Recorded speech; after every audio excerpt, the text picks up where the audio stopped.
Let's go, Tennessee fans. You wanted a part 2. Man, I'm thrown and I don't know what to do. Because of my confessions. I do have one to make here that this is one of the best plays you will ever see Dylan Sampson make. So let's break it down on so many different levels, all right? First, big weakness for this Tennessee offensive line. I've seen it all year long.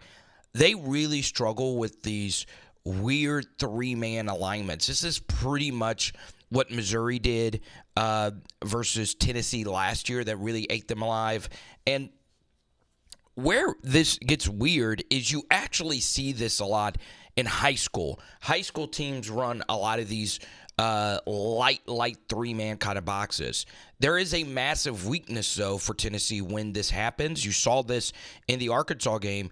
You'll see that this 4-eye technique, the inside shoulder of the tackle, he doesn't even fire off the football. But you saw Lance Hurd get beat with this earlier this season versus Arkansas. He waits. Then he waits for the offensive tackle to lean, and then it's just an easy swim or rip move, and you're through. Okay? Now, the good news is that it's a delayed rush, so that should give NICO enough time to find somebody. It's a tough block. It's a lot tougher. It's a little unconventional of a rush. That's a good job not holding him and just letting the play go on 2nd and 4. And then let's get to the catch. All right? Now, let's go full field here. NICO doesn't like anything to the bottom. There is a lot of coverage over here. There is a guy right here, so you can't throw this out. You're running a little smash here for this guy. I mean, that's not there. I mean, he's getting absolutely crushed if you throw this. So NICO does a good job working back here, but I want you to see this catch. Okay, this ball is thrown pretty hard, and you remember Dylan Sampson fumbled earlier in the game. Overall, if you've actually watched him, his hands are actually really good. This ball so often gets deflected for a pick. Instead, it is caught for a first down, and bang. All right. I don't know how he was able to hold on to that. A good, clean helmet hit right there. And then this is just nasty stuff. Counter GT to the right, and it's a pull read from NICO. And you could see the backside contain just was not ready for it at all, right? Whoever's responsibility was contained, this is going to be what you need in the playoff, right? This Tennessee offense isn't efficient enough to just be an offense without the QB run game. All right, let's break down this play. Once again, it's one of these kind of delayed rushes, and this isn't the worst from Lance Hurd. It doesn't look great, but if you were going to have him go one way, you want him to go to the inside. You don't want to ever open your gate this wide unless it is a true handoff to the left. So, once again, it's too wide of a pass set, but that's fine if he goes to the inside instead of the out. All right?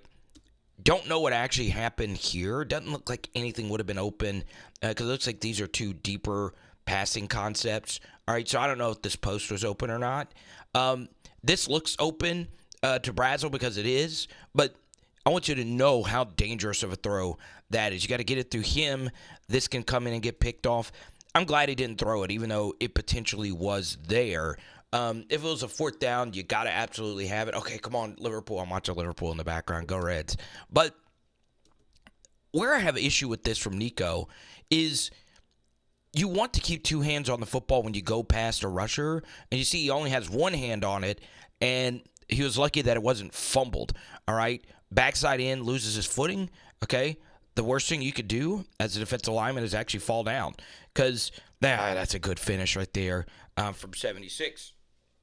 Now, NICO, once again, this is going to have to be a big part of Tennessee in the playoff, right? His running ability. And he has really shown some juice over the last couple of weeks. And overall, he's just getting better, right? And you love to see. Okay, Tennessee fans, remember, first half breakdown, it is floating in your face. This was a big play to Thornton in the first half. This time you run it with Matthews. And this is one of the few instances, Tennessee, where you guys know more than the coaches because you guys have been begging for more Mike Matthews reps all season from game 1. And guess what? Mike pays it off for you with the nice RPO tutty. 2nd and 10, and as they've done all season, the lifeblood of your team has been your defensive line. And you force a safety here. Good stuff. All right, Vanderbilt, really good story. I'm not going to take anything away from them. But eventually, their lack of athletes in the trenches are going to catch up. That's really good movement from this Tennessee offensive line. All right, so let's talk about this rep. You're up by 19, and I do think the coverage got a little too soft at this juncture, but I want you to take a look at the pass rush here. Norman Lott, you guys know, is my favorite player. I just love watching him play. That's just nasty. It's just a nasty bull rush. Get really good edge rush here as well. If the coverage was tighter, this would have been an elite pass rush. But once again, that's just too easy pitch and catch. I mean, he had two big gainers right there. I want you to see this, man. James Pearce is a freaking gazelle. He is not a human like the rest of us. Beats the right tackle so bad right here. But Pavia is such a gamer. You knew he wasn't going out without a fight. A little guile and creativity to show. Fake throw here. Step up here. And two hands on the ball there. And then he throws this post corner. 23 absolutely got put in a blender. I'll show you the route. Why not? Okay. Juke. Get him reaching. And now he's gone. Man, that is so good from Pavia. I mean, just look at how quick and compact this is from the quarterback position. I mean, God, this guy's good. He just is. All right, fake, and then look, no wasted movement. Step up in the pocket, reset your feet, and then, man, that is a silhouette of how the quarterback position is supposed to be played. Notice with one of the best players in the country right in his lap, no wasted movement, no panic, tutty. Alrighty, Vol fans, this channel is really powered by our donations, so please drop a Venmo or a super thanks. The little dollar sign in the bottom right corner of the screen next to subscribe, like, all that stuff. Just click that. Goes a long way. Now, I'll tell you this. I've not looked at the PFF grades yet. I would be shocked if there was a single Tennessee offensive or defensive lineman that had a really bad grade. I mean, that's how good this unit was across the board, on the road, up front, in a rivalry game. Let's go. And here's the thing. If the guys in the middle are just blocking everyone and just crushing them, guess what? Pull reads all day, right? It forces this defense to really cram, squeeze everything in tight, and pull read all freaking day. And there you go, man. Unlike Tyreek Hill, Tennessee's got a good pullout game. And even with bad blocks down the field, score a white, blue one right there,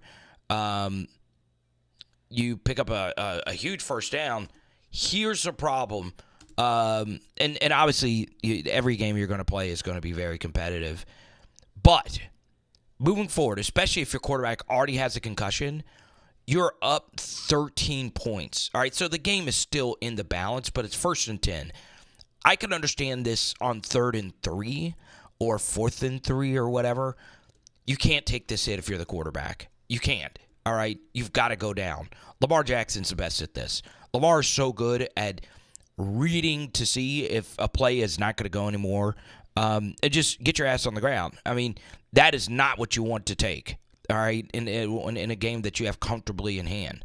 And you, in the background, you get more power football, man. Look at all this movement up the front. Someone get the chalk outline and caution tape out. This Tennessee offensive line is snatching souls, as is Dylan Sampson, breaking arm tackles from defensive tackles. Are you kidding me? That guy is over 100 pounds on Dylan, and the pride of Dutchtown, Louisiana, is not going down without a fight, man. Wow, what a season. Best running back in the SEC, and I'm not sure if it's close. So, Tennessee fans, I am so sorry. I got some bad news to share with you. Man, quit playing with me, man. No, for real, don't play like that. Shout out to Usher for helping out today's video. And he's trying to get his career off the ground. Please go give him a like and a subscribe, okay? Now, you're taking a look at the SEC standings. 3, 2, 1, and bang! These are the teams Tennessee has played. So notice not necessarily who they played, but who they've not played, all right? 3, 2, 1, bang!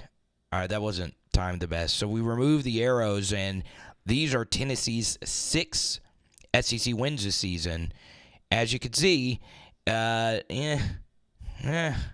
their best win is Alabama, who lost 2 other road games, including to this Vanderbilt team, and, of course, a bad Oklahoma team, 24-3 recently. So how good is your best win, really?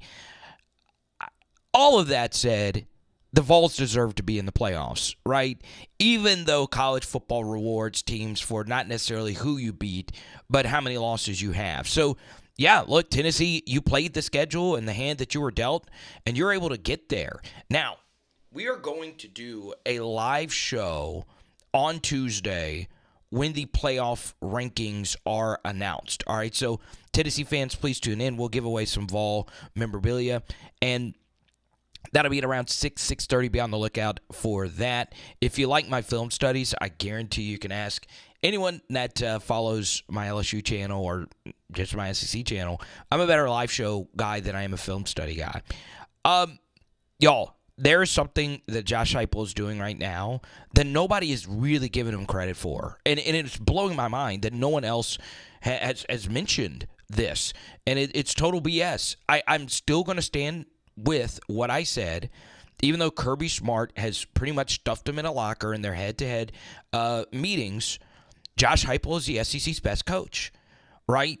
I mean, it is crazy that we are here with the Vols, that another blowout road victory, and yes, this was a blowout. Tennessee could have poured more points in, but, kickoff return touchdown, you guys saw it in the film study part 1. It was flimsy, right? That was only the 6th kickoff return you had to face all season, right? You're not going to have to deal with that. The cold weather probably kept those balls in play. You were dominant. I mean, Pavia had a tough game, even though that last touchdown throw was really good. This was so impressive because, look, we can say all we want about Alabama this, Alabama that. Alabama was down by 14 on the road versus this Vanderbilt team, and they couldn't pull off the comeback. And you were down 14-0, and it really was the first half that won you this game, and the trenches. I mean, that's where we are right now. So you could poke holes in Tennessee's resume. The truth is, everybody's resume has major holes. So Vols fans, I'm with you until the end of the season. Yes, I am a bandwagoner, but I was doing your videos. I've been doing your videos for years now. So let's ride this train. Let's do it. Or am I allowed to say that I'm a bandwagoner, if you will? So let me know what you guys think. Give me your God's honest opinion. Can you actually win it all? Be for real. Be for real. Let me know what you guys think down below. It is Power Hour SEC. Boom. And tonight we are doing omelets. Let's go.